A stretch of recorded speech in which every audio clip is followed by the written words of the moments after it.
Ce vendredi 1er juillet, le documentaire Johnny vs. Amber, From Love to Hate sera disponible sur la plateforme 6play.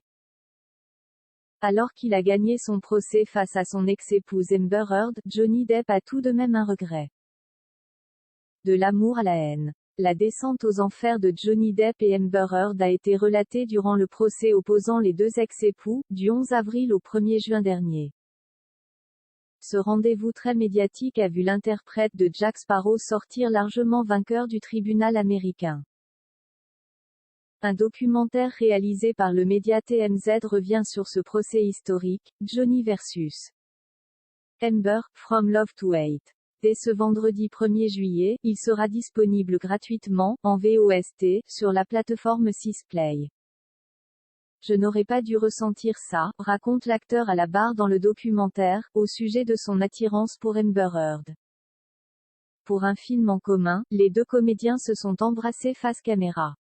Ce n'était qu'une scène, et elle avait une femme, et moi j'avais Vanessa, ajoute celui qui a fini par tromper la mère de ses enfants avec Amber Heard. C'était en 2009, sur le tournage de Rome Express. Je suis une actrice inconnue. C'est une star mondiale, rapporte Amber Heard lors du procès, se rappelant leur premier jour de tournage. Johnny Depp et Amber Heard commenceront leur histoire en 2011, il avait 45 ans, elle en avait 22, raconte une productrice de TMZ, opposant que l'alchimie entre eux est indéniable. Les deux décident de rester professionnels, jusqu'à la scène du baiser, rapporte le producteur exécutif du documentaire. Leur relation cordiale prend alors une tournure sensuelle. Ce n'était plus du cinéma, confirme Amber Heard, lorsqu'elle raconte ce jour. Même si Johnny Depp a également senti ces connexions, les deux acteurs décident d'en rester là.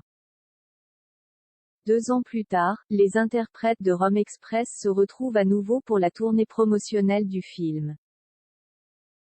Cette fois, ils sont tous les deux célibataires. Se voyant d'abord en secret, Johnny Depp et Amber Heard finiront par officialiser leur union en 2012. Avant la descente aux enfers qu'on lui connaît, le duo était d'accord sur un fait. Pendant 1 an et demi, c'était incroyable, a témoigné le vainqueur du procès.